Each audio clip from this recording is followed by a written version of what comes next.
Jewish souls underneath that mountain. I am the Lord your God. It's not speaking to Gentiles, it's speaking to the Jewish people. That stood there, I am the Lord your God who brought you out of the land of Egypt. In other words, God takes action in this world, coming and together with man performs different types of directives. For instance, let me say that a man has free will. Man has the ability to choose virtuously in all his interactions with people, places, and objects. People, places, and objects. He is able to conduct himself, to choose virtuously in all of these acts. He could think, he could contemplate these acts, hopefully virtuously, and that is man, unlike any other animal that has that ability. But that window of free will that man has only goes so far as thinking, as thought. The action behind that is dependent on whether God determines that thought that man has comes to fruition, whether it comes to fruition. So it's a combination. Free will is basically a combination between man and God to whether those acts come through. But, you know, we spoke briefly about our tradition and the fact that we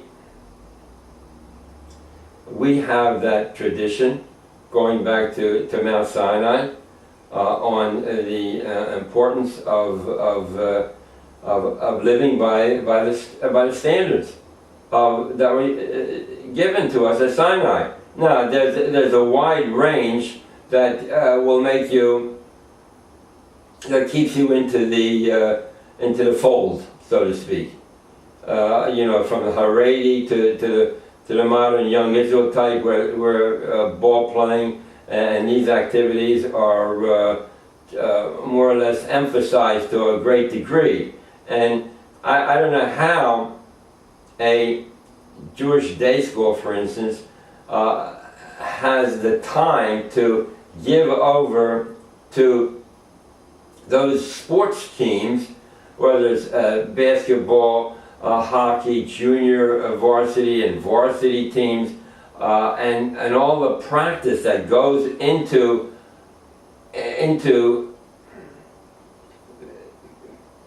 making a successful team, taking away from valuable time of studies, taking away valuable time of studies. Now, I don't think it's right.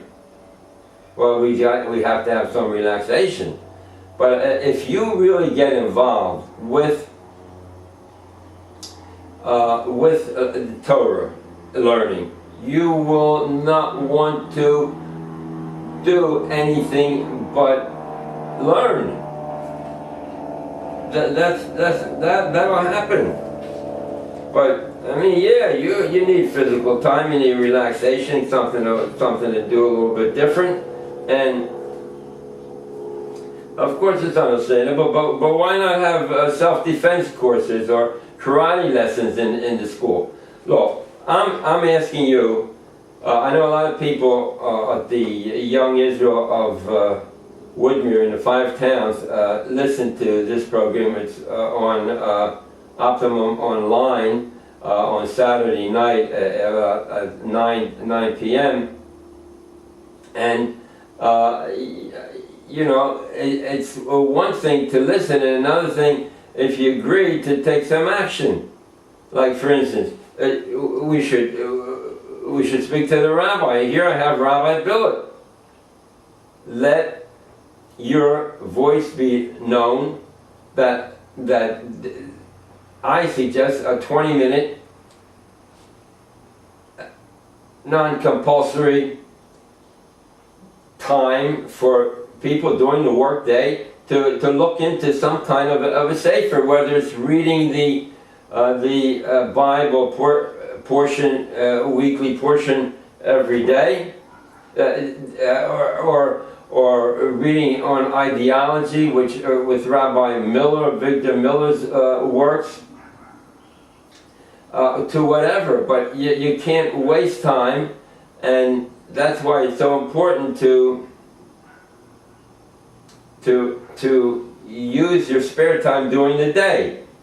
Because I know you come home very, very late, you have so much work to do, and there's never going to be you're just overtired, and you get to synagogue and you pray the evening services, there's not much time left in the day that your head is clear to think.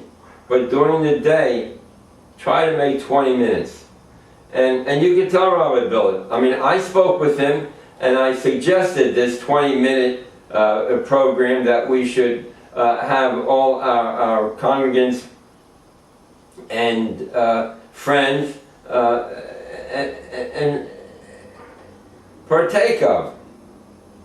I mean, they have, right now, they have big placards outside, people saying that they will not talk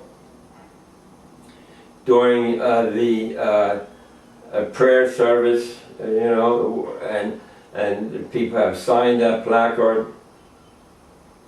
But you take a look at an Orthodox synagogue, and how many people really love the learning to the extent that every spare time is devoted to picking up a Jewish book. And then if you don't have idea of what book you should take, look at the parsha for the week. But my voice, who is not a member of the Young Israel with me, or to Rabbi Millers, it's just a drop in a bucket, because he has so many other activities that he's got to work on. But the importance of individual learning to review whatever they learned is paramount. And if you feel that way, or have a different plan, please approach him and tell him what your thoughts are. It says over there in Exodus chapter 32, verse 35, that after the golden calf was worshipped by the Erev Rav, primarily those that traveled with the Jews that were not Jewish, the people who went after that god, false god, graven image, were killed, were tried and executed. And there were approximately 3,000 people Jews that left under that, to fall into that scenario, and they were executed. But the last passage, chapter 35, says, well, then God let out a megaphah, a plague, amongst the Jewish people. Well, why should there be a plague if all the people who participated in this graven image worship were executed? The plague was for those people who were bystanders and knew what was right and kept quiet, did not participate in weaning those people away or doing any active types of teaching. And as a result, they were stricken with the plague. And that's how we are today. We can't sit by the sidelines and wait to see what will happen.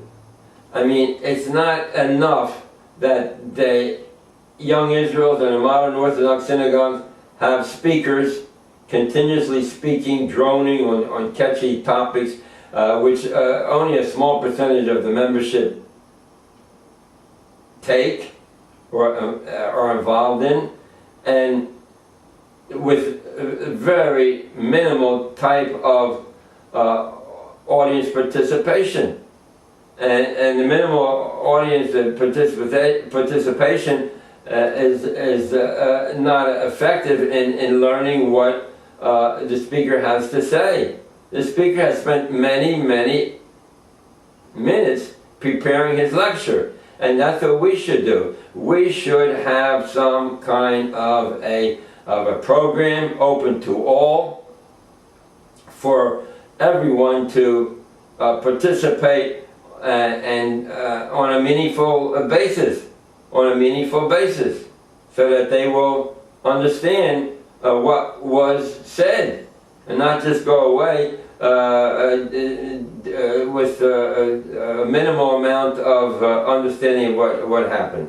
So that is so important, that Moses went before Pharaoh and he said, "Let my people go, that they may serve me, do the mitzvahs, and also that they can invoke the name of God."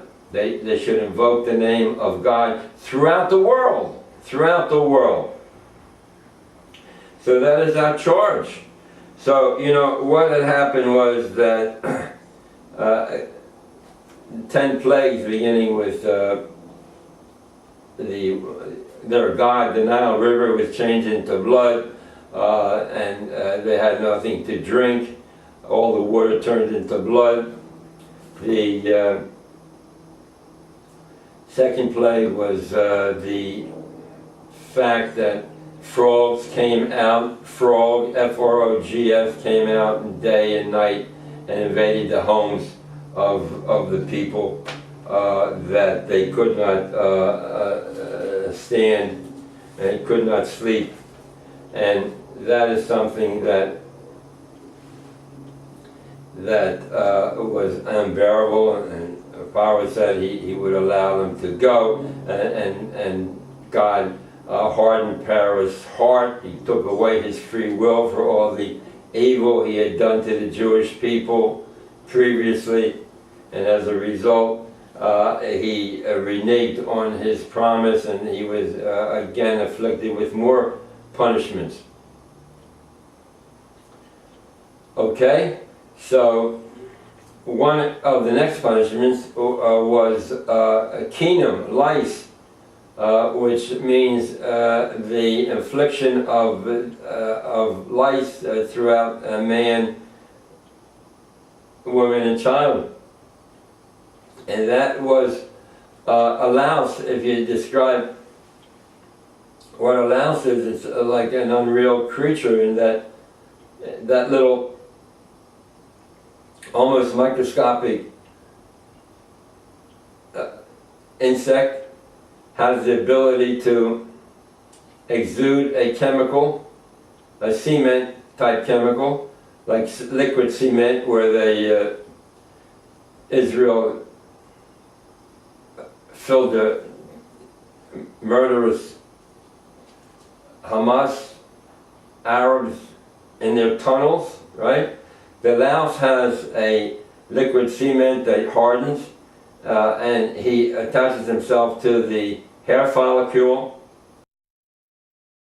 and after that he has a proboscis, which is able to cut through the skin, and then he has another chemical, a anticoagulant, which enables him to suck out the blood of the host,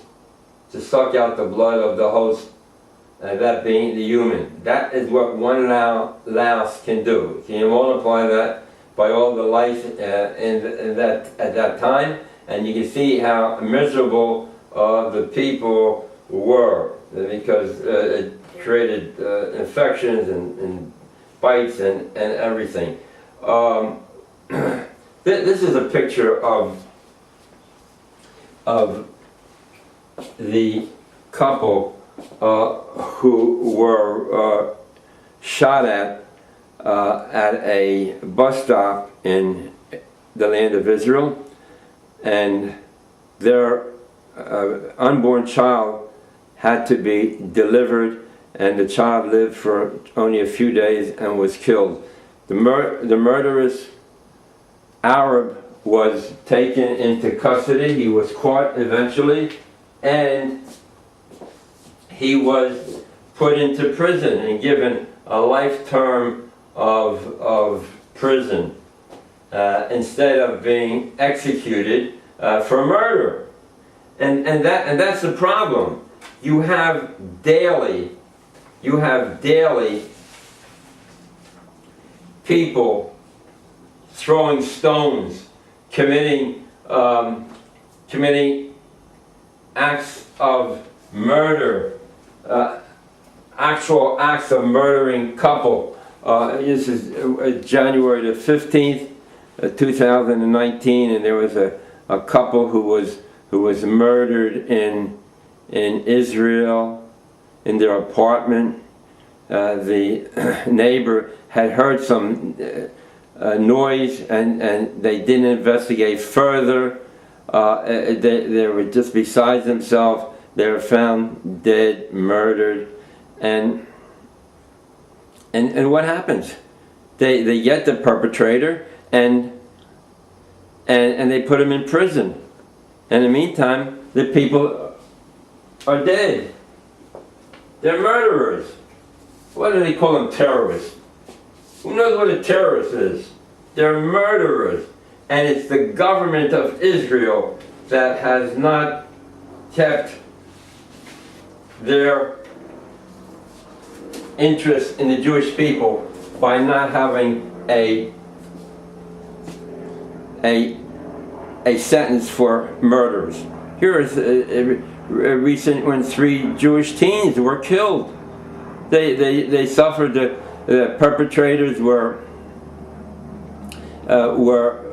these were murdered. 3 Jewish teenagers on liberated territories, and the murderers are caught and put in prison, and they're being fed great, good times, good food, good conditions, and their families are given compensation by the Palestinian Authority. They're giving compensation, they're being paid while their relative is in prison for murder. Instead of executing these people, instead of catching these people and putting them on trial for stoning and all these other atrocities, no one speaks up. Like, well, what do you get away? It's like you're getting away with murder, and they're literally getting away with murder. So, excuse me. Here we have the land of Israel. Here we have the land of Israel, according to the boundaries, and you can look it up in Numbers, the book of Numbers 34:1.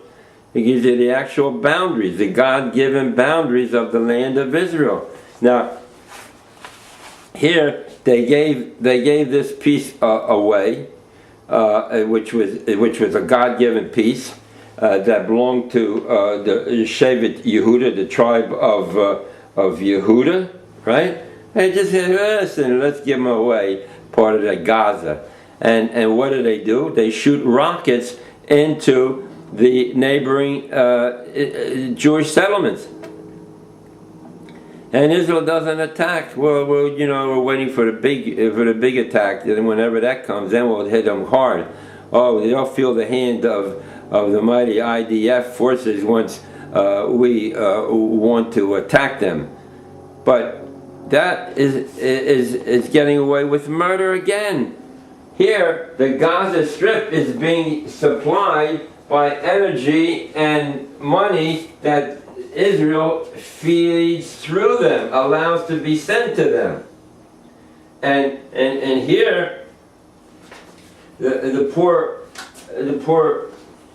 souls of the survivors of the Holocaust went through such horrific experiences, and here in Israel, we can't even give an execution for a murderer. A murderer goes out free. A murderer goes out free, so to speak. And what happens is that after a while, they make a prisoner exchange because they captured some Jew, and therefore they'll exchange 10 Arab cockroaches for a Jew. And people forget. God gave us a mind to forget. Here are the people that died Kiddush Hashem, sanctification of God's name. These are the remnants of the Jewish people in the Warsaw ghetto who finally had to surrender to the murderous Germans, who to this day are the descendants of Amalek, those people that were sent to annihilate the Jewish people. So here we have a election coming up. Now, you know, the poor President Trump, I mean, the man has done so many great, good things. I mean, he's lowered the unemployment rate. He has GNP has risen. Gas prices has fallen. All tremendous accomplishments. And the media doesn't even mention these things. None of his accomplishments, the Washington Post, New York Times, all of those papers, nothing is mentioned about them, only something that they can grab hold of and make a story out of nothing. Making something that is not even anywhere near important.